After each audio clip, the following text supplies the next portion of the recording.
ओम शांति। 23 दिसंबर 2022। बाबा के महावाक्य। मीठे बच्चे, याद में बैठते समय आंखें खोलकर बैठो, क्योंकि तुम्हें खाते पीते चलते फिरते बाप की याद में रहना है। प्रश्न: भगवान को ढूंढने के लिए मनुष्य दर दर धक्के क्यों खाते हैं? कारण: उत्तर: क्योंकि मनुष्यों ने भगवान को सर्वव्यापी कह बहुत धक्के खिलाए हैं। सर्वव्यापी है तो कहां से मिलेगा? फिर कह देते हैं परमात्मा तो नाम रूप से न्यारा है। जब नाम रूप से ही न्यारा है तो मिलेगा फिर कैसे, और ढूंढेंगे किसको? इसलिए दर दर धक्के खाते रहते हैं। तुम बच्चों का भटकना अब छूट गया। तुम निश्चय से कहते हो बाबा परम धाम से आए हैं। हम बच्चों से इन ऑर्गन्स द्वारा बात कर रहे हैं। बाकी नाम रूप से न्यारी कोई चीज होती नहीं। ओम शांति। मीठे मीठे बच्चे बाप की याद में बैठे हैं। यह किसने कहा और किसको? सभी आत्माओं के बाप ने अपने बच्चों आत्माओं से बोला। आत्माओं ने ऑर्गन से सुना कि बाबा ने क्या कहा। बाप ने कहा अपने बाप को याद करते हो। बाप को याद करने के लिए क्या आंखें बंद करनी होती हैं? बच्चे जब बाप को याद करते हैं तो आंखें तो खुली हुई होती हैं। उठते बैठते चलते फिरते बच्चों को बाप की याद रहती है। आंखें बंद करने की दरकार नहीं। आत्मा जानती है कि मेरा बाप इन ऑर्गन्स से मेरे से बात करते हैं। परम धाम से आए हैं इस पतित पुरानी दुनिया को नई दुनिया बनाने। यह बुद्धि में है। आंखें तो खुली हुई हैं। बाबा बात करते हैं, तुम सुनते भी हो और याद में भी हो। कौन सुनाते हैं? परम पिता परमात्मा। उनका नाम क्या है? जैसे तुम्हारे शरीर का नाम है वह बदलता रहता है। एक शरीर लिया, छोड़ा, फिर दूसरा लिया तो नाम भी दूसरा पड़ेगा। आत्मा का नाम बदलता नहीं है। बाप कहते हैं मैं भी आत्मा हूँ, तुम भी आत्मा हो। मैं परम धाम में रहने वाला परम आत्मा हूँ, इसलिए सुप्रीम आत्मा कहते हैं। सुप्रीम ऊंचे ते ऊंच को कहा जाता है। ऊंच आत्माएं भी हैं तो नीच आत्माएं भी हैं। कोई पुण्य आत्मा, कोई पाप आत्मा। बाप कहते हैं मुझ आत्मा का नाम सदैव एक ही शिव है। नाम तो जरूर चाहिए ना जानने के कारण कह देते हैं नाम रूप से न्यारा है। परंतु नाम रूप से न्यारी कोई चीज हो ना सके। जैसे आकाश है, कोई चीज तो नहीं है ना। पोलार ही पोलार है, उनका भी नाम तो है ना आकाश। बहुत सूक्ष्म तत्व है। अच्छा, उनसे भी ऊपर देवता रहते हैं, वह भी पोलार है। आकाश में बैठे हैं, फिर उनसे भी ऊपर और आकाश, उसमें भी आत्माओं के बैठने की जगह है। वह भी आकाश है जिसको ब्रह्म तत्व कहते हैं। यह 3 तत्व हैं, स्थूल, सूक्ष्म, मूल। आत्माएं तो जरूर पोलार में रहेंगी ना, तो 3 आकाश हो गए। इस आकाश में खेल होता है तो जरूर रोशनी चाहिए। मूल वतन में खेल नहीं होता, उसको ब्रह्म तत्व कहते हैं। वहां आत्माएं निवास करती हैं। वह है ऊंच ते ऊंच 3 लोक, अर्थात 3 मंजिल हैं दुनिया की। ऐसे नहीं सागर के नीचे कोई लोक है, पानी के नीचे फिर भी धरती है जिस पर पानी ठहरता है। तो यह हैं 3 लोक, साइलेंस, मूवी और टॉकी। यह शिव बाबा बैठ समझाते हैं। क्या शिव बाबा को आंखें बंद कर याद करना है? नहीं। दूसरे लोग आंखें क्यों बंद करते हैं? क्योंकि आंखें धोखा देती हैं। मनुष्य खुद कह देते हैं परमात्मा नाम रूप से न्यारा है।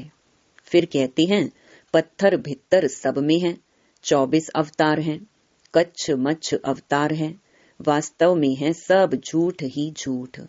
ईश्वर को सर्वव्यापी कह कितना रोला कर दिया है। भक्ति मार्ग है ही धक्का खाने का मार्ग। मुझे भी पूरे धक्के खिलाते हैं। अब भगत भगवान को याद करते हैं कि हमको भक्ति से धक्कों से बचाओ। जब यहाँ आकर मिलते हैं तो कहते हैं बाबा हमने आपको बहुत ढूंढा, बहुत धक्के खाए, परंतु आप मिले नहीं। अरे कब से धक्के खाए बाबा, यह पता नहीं।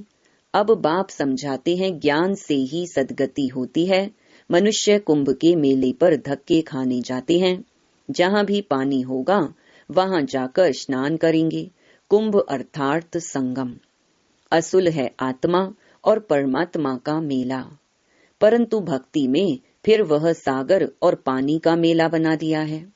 देश देशांतर मेला लगता है, वह है पानी में स्नान करने का मेला। कई इन बातों को मानते हैं, कई नहीं भी मानते हैं। कई तो न भक्ति को न ज्ञान को मानते हैं। बस मनुष्य पैदा होता है फिर मरता है, नेचर ही है। अनेक मतें हैं। एक ही घर में स्त्री की मत और पुरुष की मत और हो जाती है। एक पवित्रता को मानेंगे, दूसरा नहीं मानेंगे। अभी तुमको श्रीमत मिल रही है, गाया भी हुआ है श्रीमत भगवानुवाच। उनकी मत से ही मनुष्य से देवता बन जाते हैं। देवता धर्म अभी है नहीं। निशानियां चित्र हैं, जिससे सिद्ध है कि आदि सनातन देवी देवता धर्म था, वह राज्य करके गए हैं। पुराने से पुरानी चीज है देवी देवताओं की। लॉर्ड कृष्णा कहते हैं वा तो कहेंगे गॉड श्री नारायण। तुम जानते हो लक्ष्मी नारायण का राज्य था, जिसको वैकुंठ कहा जाता है। श्री कृष्ण वैकुंठ का मालिक था, सतयुग का प्रिंस था। फिर वही कृष्ण द्वापर में कैसे गया? उसी नाम रूप से तो आ न सके। वो जो चैतन्य था उनके जड़ चित्र यहाँ हैं, परंतु वह आत्मा कहाँ गई यह कोई नहीं जानते। बाप बतलाते हैं आत्मा 84 जन्म लेते अभी यहाँ पार्ट बजा रही है। भिन्न नाम रूप देश काल का पार्ट बजाती आई है। आत्मा ही कहती है हम एक शरीर छोड़ दूसरा लेते हैं। नाम रूप देश काल मित्र संबंधी सब अलग अलग हैं, दूसरे जन्म में बदल जाएंगे। तुम जानते हो अभी हम पढ़ रहे हैं। फिर हम सो देवी देवता बनेंगे। सूर्यवंशी में 8 जन्म लेंगे, एक शरीर छोड़ दूसरा लेंगे। वह गर्भ जेल नहीं, गर्भ महल होगा। यहाँ गर्भ जेल में बहुत सजा भोगते हैं। दुख होता है तब कहते बस अभी बाहर निकालो। हम फिर पाप नहीं करेंगे, परंतु बाहर माया का राज्य होने कारण फिर से पाप करने लग पड़ते हैं। वहाँ गर्भ महल में आराम से रहते हैं तो बाप कहते हैं सब वेद शास्त्र आदि का सार मैं तुमको ही समझाता हूँ। अच्छा बाबा कुंभ के मेले पर समझाते हैं। बहुत स्नान करने जाएंगे, बहुत भीड़ होगी। इलाहाबाद में त्रिवेणी पर मेला लगता है। अभी वह कोई संगम तो है नहीं। संगम होना चाहिए सागर और नदियों का। यह तो नदियों का संगम है। 2 नदियां मिलती हैं, वह फिर कह देते तीसरी नदी गुप्त है। अब गुप्त नदी कोई होती नहीं है ही 2 नदियां देखने में भी 2 आती हैं। एक का पानी सफेद, एक का मैला दिखाई देता है, और तो कोई है नहीं। गंगा जमुना है, 3 नहीं है, यह भी झूठ हुआ ना। संगम भी नहीं है। कलकत्ते में सागर और ब्रह्मपुत्रा मिलती हैं। नाव में बैठकर उस पार जाते हैं, वहां मेला लगता है। कितनी मेहनत करते हैं। अमरनाथ पर तीर्थ यात्रा करने जाते हैं, वहां भी शिवलिंग की मूर्ति है, वह घर में भी रख सकते हैं। फिर वहां जाने की दरकार नहीं। यह भी धक्का खाना ड्रामा में नूंद है। त्रिवेणी में जाते हैं, समझते हैं वह पतित पावनी है। कोई कोई को यह भी मालूम नहीं नदियां कहाँ से आती हैं। पहाड़ से आती हैं, परंतु पानी तो सागर से आता है। बादल बरसते हैं तो ऊंचे पहाड़ होने कारण बर्फ जम जाती है, फिर धूप लगने के कारण जब बर्फ गलती है तो पानी इकट्ठा होकर नदियों में आता है। अब विचार करो कि पतित पावन परम पिता परमात्मा, ज्ञान का सागर व ज्ञान नदियां व पानी का सागर और नदियां बहुत अंधकार में धक्का खाते रहते हैं। अब उनको कैसे बताएं कि यह पतित पावनी नहीं है, यह तो बरसात का पानी है। बादलों से पानी आता है, बादल फिर सागर से पानी खींचते हैं। पानी तो पतित पावन हो नहीं सकता। गाते भी हैं पतित पावन सीताराम, हे पतित पावन आओ। आत्माएं कहती हैं, हे पतितों को पावन बनाने वाले बाबा रहम करो। बाप समझाते हैं, यह भक्ति के धक्के खाने से कोई पावन बनते नहीं हैं। यह नदियां तो अनादि हैं ही। पानी है पीने और खेती करने के लिए, वह कैसे पावन करेगा। अभी यह तुम्हारा अंतिम जन्म है। मैं आता हूँ तुमको पावन बनाने। सतयुग पावन दुनिया थी, यह है पतित दुनिया। जो पावन थे वही 84 जन्म ले पतित बने हैं। इसलिए फिर पावन बनने के लिए बाप को बुलाते हैं। आधा कल्प से उतरती कला होती आई है। भारत सतयुग में बहुत सुखी था, पावन था। अब दुखी है क्योंकि पतित हैं, इसलिए पुकारते हैं ओ गॉड फादर, और फिर कह देते उनका नाम रूप है नहीं। तब पुकारते किसको हैं, यह भी समझते नहीं। जैसे कहते हैं आत्मा स्टार मिसल है, चमकता है अजब सितारा।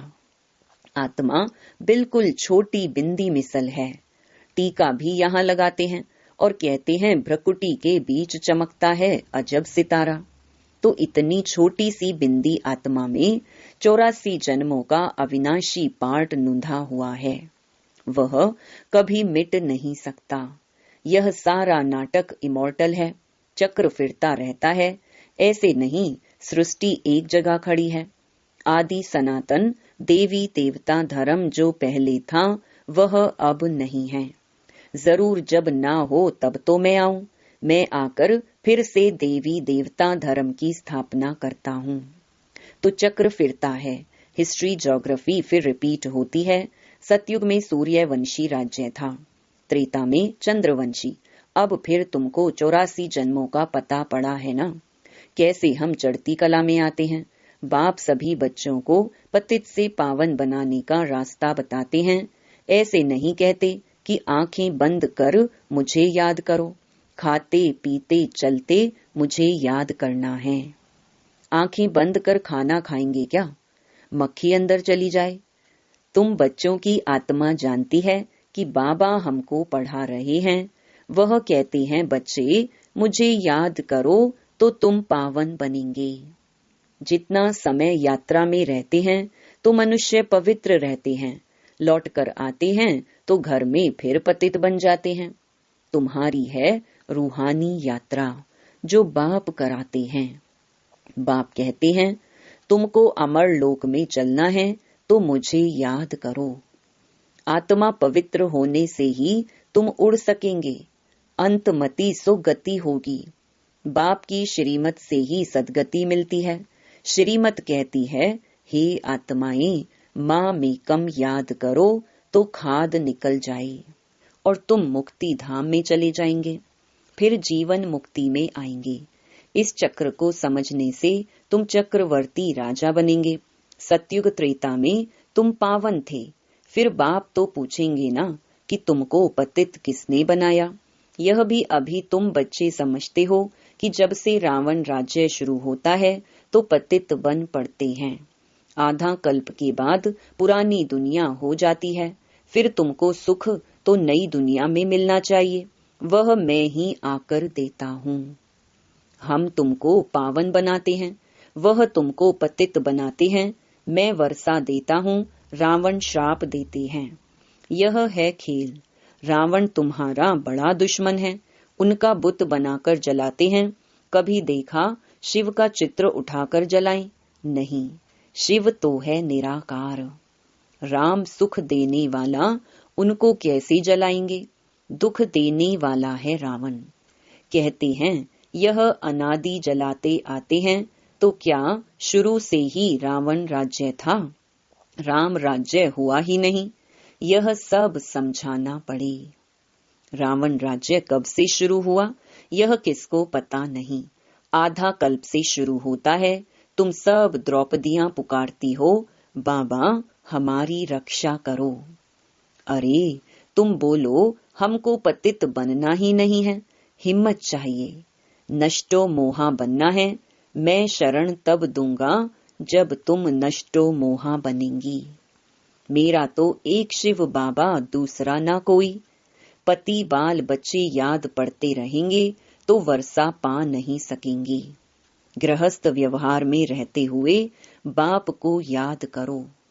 अच्छा, मीठे मीठे सिकिलधे बच्चों प्रति माता पिता बाप दादा का याद प्यार और गुड मॉर्निंग। रूहानी बाप की रूहानी बच्चों को नमस्ते। धारणा के लिए मुख्य सार। पहला, श्रीमत पर सबको पावन बनाने का रास्ता बताना है। पतित पावन बाप का परिचय देने की युक्ति रचनी है। दूसरा, बाप से वर्षा लेने के लिए व बाप की शरण में आने के लिए पूरा पूरा नष्टो मोहा बनना है। आंख खोलकर बाप को याद करने का अभ्यास करना है। वरदान, सर्व शक्तियों को समय पर ऑर्डर प्रमाण कार्य में लगाने वाले मास्टर सर्व शक्तिमान भव। मास्टर का अर्थ है कि हर शक्ति जिस समय आह्वान करो वो शक्ति प्रैक्टिकल स्वरूप में अनुभव हो। जिस समय जिस शक्ति की आवश्यकता हो उस समय वो शक्ति सहयोगी बने। शक्ति को ऑर्डर किया और हाजिर, ऐसे भी नहीं ऑर्डर करो सहन शक्ति को और आए सामना करने की शक्ति, तो उसे मास्टर सर्वशक्तिमान नहीं कहेंगे। जैसे शरीर की शक्तियां ऑर्डर में हैं, ऐसे सूक्ष्म शक्तियां भी ऑर्डर प्रमाण कार्य करें, एक सेकंड का भी फर्क ना पड़े। स्लोगन, प्रसन्नता का आधार संतुष्टता की शक्ति है। ओम शांति।